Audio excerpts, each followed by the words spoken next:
हाँ जी, नमस्ते जी, नमस्ते। मैं आज फिर आपके सामने हाजिर हुआ हूँ। वंदे मातरम, वंदे मातरम, वंदे मातरम। भारत माता की जय, भारत माता की जय, भारत माता की जय। तो मेरा आज का बयान उसी बात पर है, थोड़ा बहुत, जिस बात पे कल था भाई। क्योंकि मेरा हाल की वो लोग चल तो रहे थे भारत की समस्याओं पर एक मेन समस्या या खड़ी हुई पाकिस्तान वाली। और इसमें भारत ने बहुत भुगता है भाई। पिछले 30 सालों में हर साल, तकरीबन हर साल एक या दो घटनाएं ऐसी जरूर हुई हैं जहां पे इन्होंने 27 लोग मारे हैं भाई।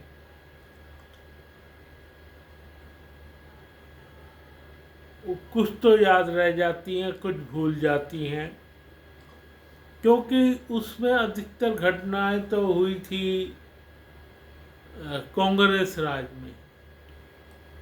और वो लोग घटनाओं को इधर उधर करने में यकीन रखते थे। हालांकि उनकी भी समस्या रही होगी अपनी। उन्होंने सोचा पाकिस्तान सुधर जाएगा, इनको हम सुधार लेंगे, हम इनको कर लेंगे, पर ऐसा कुछ नहीं हुआ भाई। पाकिस्तान सुधरने वाला नहीं था। अब जब से ये सरकार आई है, तब से हमें भी लगने लगा, भारतीय जनता को लगने लगा है कि भाई इनका परमानेंट इलाज किया जा सकता है, जरूर किया जा सकता है।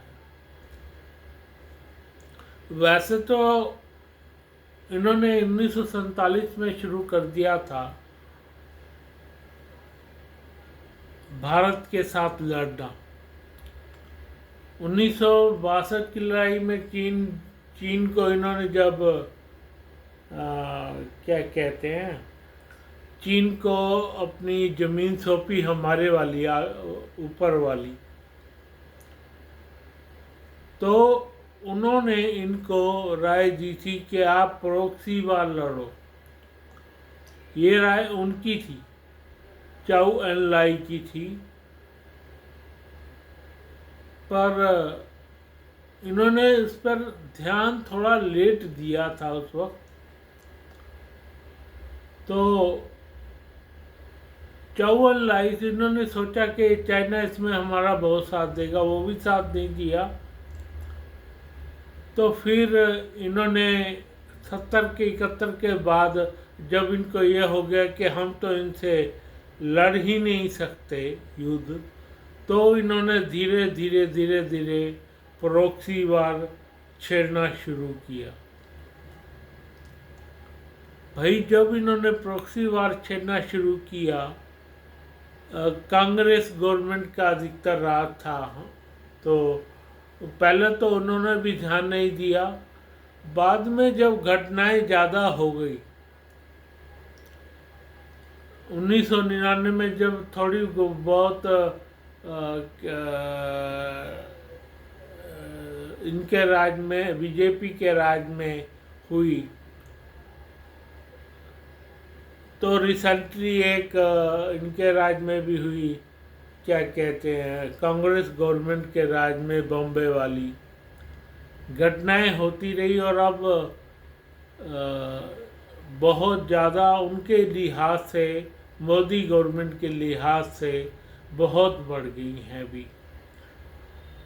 तो उन्होंने इनका वॉल्यूम कम करने की सोची और इनका परमानेंट इलाज करने का सोचा भी। परमानेंट इलाज के साथ इन्होंने ये भी सोचा कि हम गिलगिट बाल्टिस्तान को भी वापस लेंगे भाई। हालांकि ये नहीं पता लग रहा कि जो हमारे सैनिकों ने और हमारी फौज ने इनको घेरा है उसमें मोदी इतना टाइम क्यों ले रहे हैं भाई, और टाइम ले रहे हैं। वो क्यों ले रहे हैं ये आम जनता की समझ से बाहर है। हालांकि इन्होंने कहा है हमारे लक्ष्य बहुत बड़े हैं और समय सीमित, ये तो मानने की बात है भाई। लक्ष्य इनके बड़े ही होंगे और सीमित भी होंगे, टाइम भी सीमित है। पर उन लक्ष्यों में इनके जो बड़े लक्ष्य हैं, मैं ये बताऊं, इनके 2 लक्ष्य हैं भाई। पहला गिलगिट बाल्टिस्तान लेना, दूसरा बलूचिस्तान को भारत में इंक्लूड करना भाई। बहुत ज़रूरी हो गया है ये। बलूचिस्तान के लोगों से भी बात करनी ज़रूरी है, उस तरफ इनका ध्यान शायद कम है। मेरी कोई बात सुने तो बलूचिस्तान के लोगों से बात करके इस विषय पर आया जा सकता है भाई। इस विषय पर आसानी से आया जा सकता है। और गवर्नमेंट ऑफ पाकिस्तान के जो यहाँ से कराची से भेजी है अधिकतर सेनाएं स्कर्दू में, गिलगित बाल्टिस्तान में, वो तो भेजी ही हुई है। परंतु ऐसा है कि इनको ये है कि ये कराची में कुछ नहीं करेंगे भाई, अधिकतर हमारे से गिलगित बाल्टिस्तान ही लेंगे। ऐसा नहीं है भाई। बलूचिस्तान का ऑप्शन भी खुला है, हम उसको ले सकते हैं। बलूचिस्तान के लोग बेचारे बहुत 70 सालों से वो लोग इस विषय पर आए हुए हैं कि हमें आज़ादी दे दी जाए भाई, तुम हमारा कुछ नहीं कर सकते। क्योंकि ये हमेशा से अपनी कौम का ही सोचते हैं। बलूचिस्तान वासियों के बारे में इन्होंने कुछ नहीं सोचा है। तो मेरे विचार में और मेरे जैसे दोस्तों के विचार में भी ये बात आई है कि बलूचिस्तान को भी क्यों ना लिया जाए भाई। जो नीचे का इलाका हमारा ईरान के साथ लगता है, उस विषय पर भी क्यों ना प्रयोग किया जाए भाई, उसको वापस लिया जाए भाई। तो नीचे वाला इलाका ये और ऊपर वाला बाल्टिस्तान का जो कुछ किलोमीटर अफ़गानिस्तान से लगता है भाई, ये 2 इलाके लेने के बाद हमारा देश खुल के व्यापार कर सकता है भाई, बहुत खुल के व्यापार कर सकता है इन देशों के साथ, जिसमें कई और देशों के ऑप्शन भी खुले मिल जाएंगे। बिल्कुल खुले मिल जाते हैं उन देशों के ऑप्शन, जैसे यूएई है या सऊदी अरेबिया है। तो इन जैसे देशों का बहुत हमारे ऊपर हम लाभ होगा इंडिया को, और उन देशों को भी लाभ होगा भाई। तो अब सवाल ये आता है कि मोदी गवर्नमेंट क्या इस बारे में सोचती है। मोदी गवर्नमेंट ने अब तक सोचा क्यों नहीं भाई इस बारे में। ऐसी बात नहीं है, उनके दिमाग में ज़रूर ये बात रही होगी कि हम इस तरह भी कर सकते हैं, एक बाल्टिस्तान का इलाका, एक बलूचिस्तान का इलाका भी इनसे ले लिया जाए और बलूचिस्तान वासियों से बात की जाए भाई। बात करने से ही मसलों के हल निकलते हैं, क्योंकि बलूचिस्तान वासियों को ये सब पता ही नहीं है कि किस तरह से देश चलाया जाए भाई। आज़ादी तो चलो उनको हम दिलवा देंगे, पर देश चलाना अपने आप में बहुत बड़ी बात है भाई। शुरू में तो हमारे देश के लोगों को भी विश्वास नहीं था, जब बीजेपी गवर्नमेंट आई, कि ये हमारे देश को चला भी पाएंगे भाई। लेकिन मोदी ने इतने अच्छे तरीके से देश चलाया है भाई, जो कांग्रेस गवर्नमेंट भी नहीं चला पाई, बिल्कुल नहीं चला पाई।